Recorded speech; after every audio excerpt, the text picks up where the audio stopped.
ये गांव में का समस्या बा? का समस्या, बिजली नहीं बा, रोड नहीं बा। अच्छा, तो आप लोग कहीं और कहीं नहीं जाके बस जाते हैं? कोनो व्यवस्था नहीं बा? अब ससुर के जन्मभूमि यहाँ तो हमन कैसे जा अच्छा, सकेनी। हाँ। तो आपके मतलब यहाँ आपका ससुराल यानी यहीं आपके मतलब मायका कहीं और? हाँ, तो मायका आपने माई बड़ी दादा दूर से शिकायत बाद में नहीं कही कि कौने गांव में हमके बियाह कर दिया? नहीं कहनी है, हाँ, नसीब में लिखल रही जन तौने न हुई। हाँ। हाँ। तो का संकट आज के लइकन के होला का शादी ब्याह है क्या कि लोग कहत हुए कि वो गांव में कैसे शादी भई? हाँ, हाँ? संकट काहे नहीं होला। अब नदी नैया से बैठ के आवे के पड़ेला, हाँ। नहीं तो वही से चन्ना रहे घूम के आवे के पड़ेला। बाराती आवाला जाला तो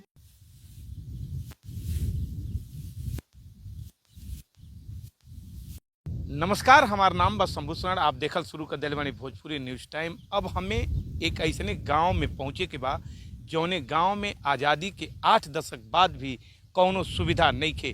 गोरखपुर ग्रामीण विधानसभा के एगो गांव है जवन पूर्व में राजस्व गांव मुगलहा के नाम से जानल जात रहे। आखिर मुगलहा में जवन रहे वाले 100 साल पहले के पूर्वज बाणन उनकर लोग उनकर वंशज कहाँ बाड़न ई जानल जरूरी हुई। जे 200-150 साल पुरान जौन गांव के राजस्व मुगलहा के नाम से नदी के ओपार जौन गांव रहे, वो गांव में आज कैसे लोग जीवन बसर करतड़न ई जाने खातिर आपके हमरे संगे वो गांव के यात्रा करे के पड़ी। लेकिन बता दें कि वो गांव में कौनो सड़क नहीं खे, कोनो सीधा पक्का रास्ता नहीं खे और कोनो ऐसा रास्ता शॉर्टकट नहीं खे कि जल्दी से हम पहुंच जाएं। ये राप्ती नदी के ये गोरखपुर वाली राप्ती नदी है जो राप्ती नदी के आपके पार करके जा पड़ी। अब बता दें कि हपार के गांव जौन बाड़न हपार गौरी मंगलपुर एक न्याय पंचायत है और यहाँ से सीधा आपके खोराबार थाना यहाँ से 10 किलोमीटर के दूरी पे बा। यहाँ से बेलवार चौकी यहाँ से 5-7 किलोमीटर के दूरी पे बा। पीछे 100-200 मीटर पीछे एक बढ़िया चमचमात सड़क चंदा घाट के पार करी और वो चल जाई कौड़ीराम के तरफ और बांसगांव विधानसभा में। ये ग्रामीण विधानसभा है और इहो वाला गौवा जौन भाई ग्रामीण विधानसभा का हिस्सा है और ये वो पार में पार कर जाए ये ग्राम सभा ओमे ही अटैच है। बता दें कि खोराबार थाना है। कोनो ट्रेजिडी होले कोनो बात होले ना तो खोराबार पुलिस भी यही नाव के सहारा लेके वो पार जाले। ताई हम नाव से राप्ती नदी के पार करके वो गांव में चलब और जानब कि ये गांव में का सुविधा बा आज़ादी के 8 दशक बाद भी। अब हम देखिए डेंगी नाई बा, सबसे छोट नाई के बतावल जाले और थोड़ा स्पीड एक तेज है। अगर संभाल के ना बैठे तो हिचकोला बड़ी तेज ले ले। एक बड़ा रिस्क लेके ये राप्ती नदी में, क्योंकि पानी तो ये समय गर्मी के समय में कम हो जाला लेकिन कहीं कहीं कुंड जैसन कहीं कहीं गहरा है। तो अब बड़ा रिस्क लेके वो गांव में आज़ादी के 8 दशक बाद भी का सुविधा भाई दिखावे और बतावे आप तक चलत आनी हम। यह नाई है, धीरे से सावधानी से ये पर सवार होके के बा और यहाँ आके देखी एक डर भी है सकुशल वहाँ तक हम पहुँच जाएं। अब कैमरा पर्सन से कहब कि आप धीरे धीरे आप भी नाव पे आ जाएं। अब हम चलत आनी नदी पार करब और फिर वो गांव में वहाँ के लोगन के जीवन, वहाँ के लोगन के बात आपके हम सुनवाई। आप भी बैठ जाएं और नाविक से कहब कि आप धीरे से नाव आगे बढ़ाएं। पतवार, अब सबसे बड़ी बात है कि नाव के नदी पार गई, चूँकि आज के दौर में ये पुरान सब पद्धति है, जल मार्ग से ही लोग यात्रा करते रहे हमार पुरखा, और जल के रास्ते समुद्र के रास्ते देश और दुनिया के खोज होते रहे। देश और दुनिया समुद्र के पार, सागर के पार कहाँ का कुछ बा एकर जानकारी अपने देश और देश के बाहर के लोग करते रहलन, खोज करते रहलन। तो आज वह एक खोज भोजपुरी न्यूज टाइम आप सबके सहयोग से कर रहल बा। बड़ी सावधानी से बैठल बानी। जल मार्ग से ये डेंगी नाव पे सबसे छोट नाव के कहल जाले। ये नाव के सहारे अब वो पार हम चलत आनी और बड़ी सावधानी से बैठहू के पड़ेला और बहुत सावधानी से चलावे के पड़ेला। तो आज भी वो गांव के जे लोग बा यह उनकर साधन है। अब सोच लें वो गांव में अगर पुलिस पिकेट करेले या गांव में पुलिस जाले या कोनो बात हो जाले तो बड़ी देर बाद पहुंचत हुई यही साधन से, यही सहारा से। पर हाल एक रास्ता बा चंदा घाट जौन ये गांव में पहुंचे खातिर ओहर से अगर अइबे चंदा घाट से तो वो पगडंडी सड़क लेके और थोड़ा सा कच्चा रास्ता लेकिन बड़ी दूरी हो जाएगी। अब ओके आपके कौड़ी राम वाले एरिया से आवे के पड़ी और बेली पार थाना के एरिया लगल हो पार ओहर से आवे के पड़ी। चलो तानी अब आगे का कहानी आपकी वहीं बताए, देखिए आगे भोजपुरी न्यूज टाइम।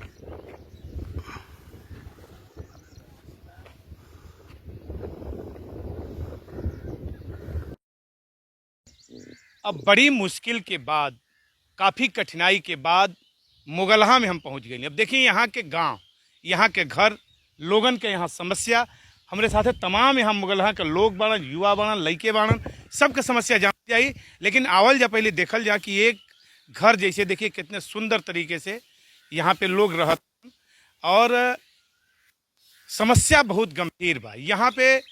अभी और लोगन से जानल जाई बतावल ऐसे यहाँ गई है, यहाँ आपके यहाँ ऐसे ले ली हैं कि आप देखें कि सच्चाई है। यहाँ घर बा, यहाँ लोग बाड़न और आपके एक घर का मतलब दीदार करा देली और घर के आपके हम दर्शन कराई और यहाँ के लोगन के जीवन के बारे में यहाँ के लोग बताई हैं। तो हम और लोग घर पे चाहब कि कैमरा पर्सन से और घर के तरफ हमन के लेके चलें, आपके एक घर का मतलब दिखाई दे दिलस कि यहाँ देखी कौने तरीके से ये संघर्ष वाली ज़िंदगी यहाँ लोग जिया था। आगे भी हम बढ़त आई और चलत साथ में हम चाहब कि कैमरा पर्सन से कि आगे अगले घर लेके चलें। हम चाहब कि आप आगे आप उधर चलें और आगे से लेके आएँ। आगे एक एक घर के हम आपके तस्वीर दिखाए सीधा लाइव कैमरे में कि यहाँ के लोग कौने तरीके से अपन जीवन गुजर बसर करत आनन। यहाँ जीवन बड़ा संघर्षपूर्ण बा, यहाँ बड़ा कठिनाई वाला जीवन बा। हम चाहब कि यहाँ से दिखा दें एक घर, देखिए यहाँ भी एक घर बा, लोग बाड़न, कुछ लोग मेहनत मजदूरी करे बाहर जालन, फिर शाम का यही नाव से चली आवेलन। आगे हम चाहतानी कि हम सबके लेके चाहतानी कि आप लोग आएँ और पीछे पूरे गांव के हम आपके तस्वीर दिखाए।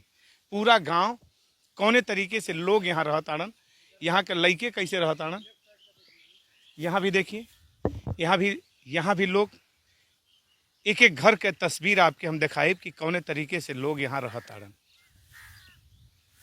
अब पूरा सामने फैलाव क्षेत्रफल यहाँ पे ये जीवन और अंधेरे में आज चुकी चकाचौंध भरी दुनिया में जब पूरा चकाचौंध होके पूरी रोशनी से पूरा देश नहात होके एक गांव ऐसन कि वह अंधेरे में डूबल होके, वहाँ का भविष्य अंधेरे में होके और गोरखपुर जनपद के गांव है। अब ये गांव का पड़ताल जरूरी बा और ये गांव के एक एक तस्वीर आप तक दिखावल जरूरी बा।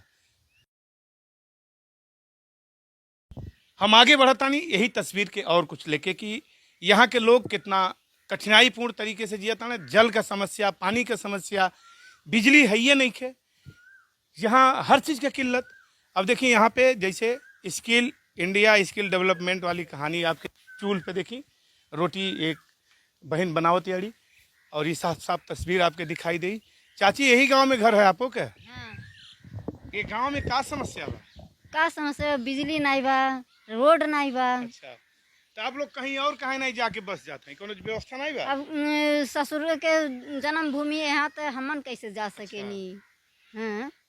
तो आपके मतलब यहाँ आपका ससुराल यानी यहीं आपके मतलब मायका कहीं और? हाँ, तो मायका आपने माई बड़ी दादा से दूर। शिकायत बाद में नहीं कहनी कि कौने गांव में हमके बियाह कर दिया? नहीं कहनी है, नसीब में लिखल रही जन तौने न हुई। हाँ। तो का संकट आज के लइकन के होला का शादी ब्याह है क्या कि लोग कहते हुए कि वो गांव में कैसे शादी हुई? हाँ, हाँ? संकट काहे नहीं होला? अब नदी नैया से बैठ के आवे के पड़ेला, नहीं तो वही से चलना रहे घूम के आवे के पड़ेला, बाराती आवाला जाला ते। बड़ी समस्या है। देखिए इनका दर्द, चूँकि यहाँ माई दादा कहते हैं कि हमें ले आके यहाँ कर देना तो हम यहाँ काहे छोड़ के जाएं। और आपके और नीचे अगले गांव घर के एक एक घर भाई लोन का आसियाना है।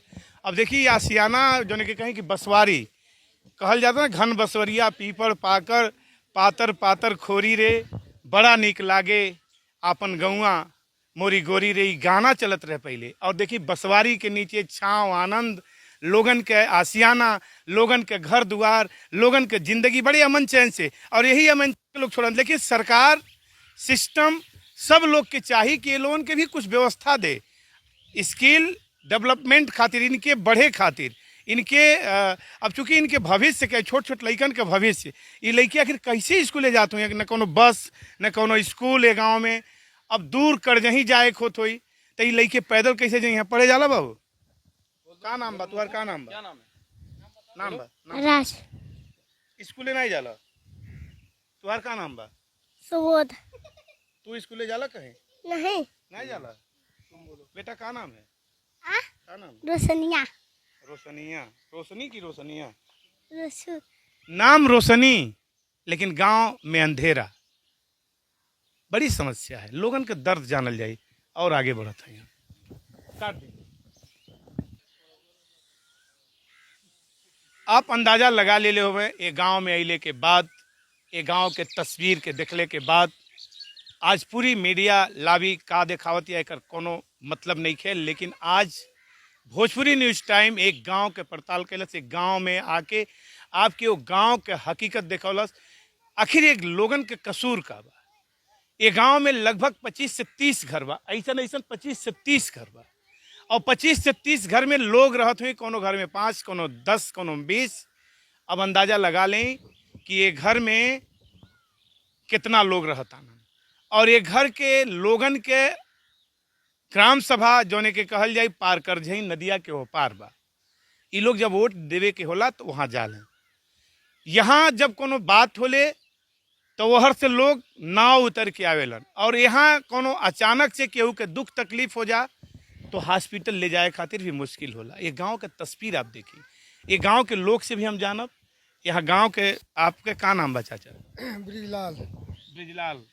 ये गांव में आप के पुरखा पहले से रहना तो आप भी बाणी। हाँ कुछ लोग ये गांव में बतावल जाला कि बड़ा गांव रहली अपने समय, हाँ छोड़ छोड़ चल गई। आप लोग कहे नहीं गई? ऐसा वैसा नहीं कोई व्यवस्था रहने का तो जाया कहाँ जाए। मान लीजिए कहीं जगह जमीन है नहीं, सरकार कोई हम लोग को व्यवस्था दी नहीं, तो मजबूरी है हम लोग को यहाँ रहना।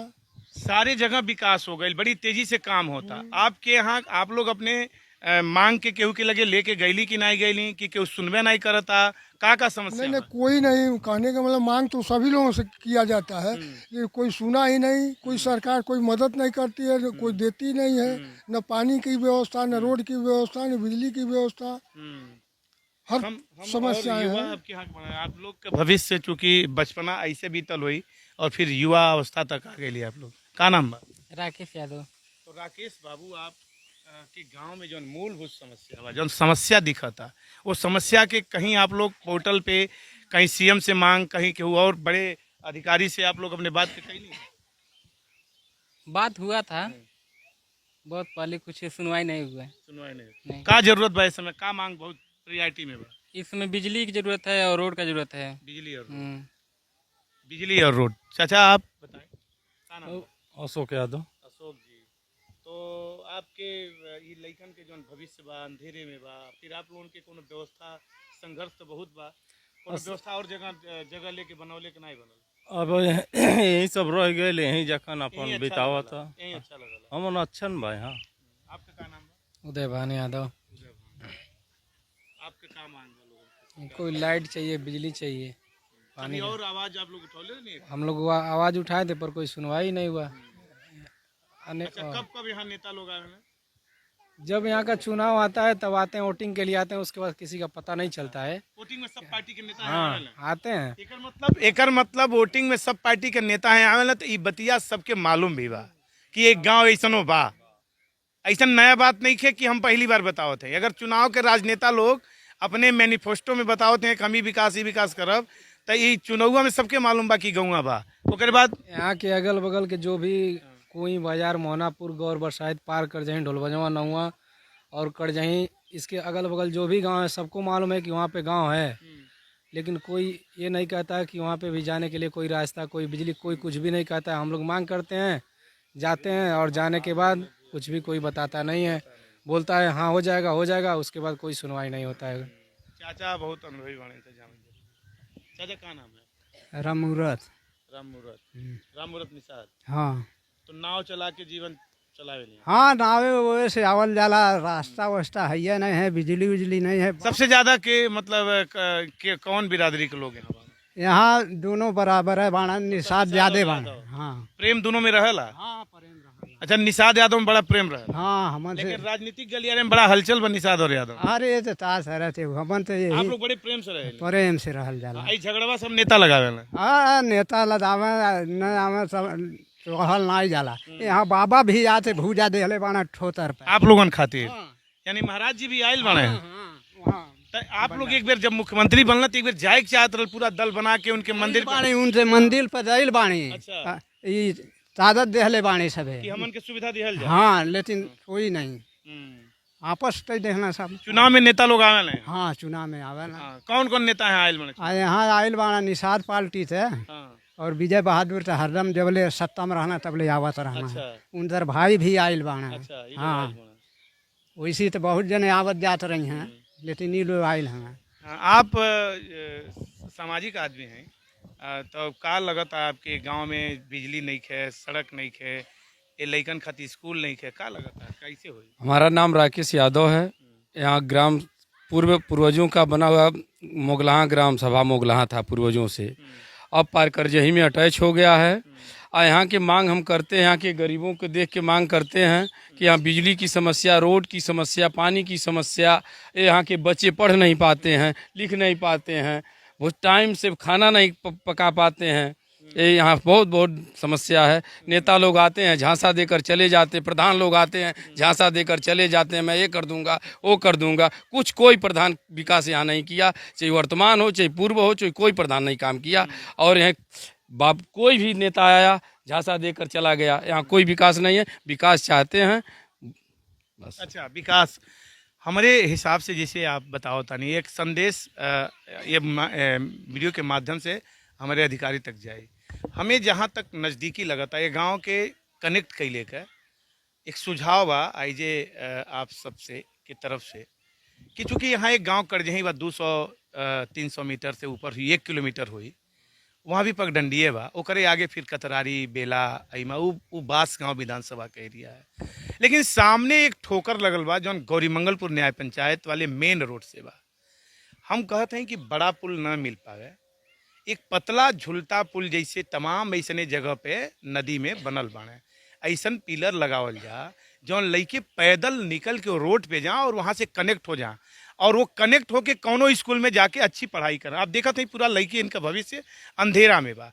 हम कहते हैं कि 4 व्हीलर नहीं आ पाए, 2 व्हीलर वाली समस्या हल हो जा कि ये सामने से रोड यहाँ से 200 मीटर केवल थोड़ा हाइट दे दें, ओके सोलिंग कर दें और नदी के ठोकर के उस पार और इस पार लंबा लंबा कोनो ऐसा सिस्टम लोहे के ऐसा पिलर लगा दें और ऊपर एक पतला सा रोड चद्दर दे के एक गाँव के आबादी खातिर उसे जोड़ दें तो सीधा सड़क से ये गांव जुड़ जाई और ये गांव आसानी से मोटरसाइकिल लेके पार हो जाई, ये लेके पैदल पार हो जाई हैं। अगर मोटरसाइकिल भी नहीं रही वो रोड से सवारी मिल जाई, ये लोग पैदल वहाँ पार हो जाई हैं और आसानी से का लगता ऐसा हो सकेला? आप लोगों का रास्ता ऐसा हाँ बढ़िया। अगर सरकार अगर थोड़ा सा ध्यान दे दे तो पतला पुल दे दे, जौन भी बजट आवे ये लोग आराम से रोड से जुड़ जाई और आराम से अपने आसियाना में रही। रहल एक बात और कि यहाँ करजही साइड से पोल लगा के यहाँ बिजली भी 10-20 पोल लगी आ जाए ताकि यहाँ के लड़के रोशनी में रहें। यहाँ के भविष्य हम चाहते हैं लड़कन के दिखाएं आप, ये भविष्य है, भारत का भविष्य है, देश का भविष्य है।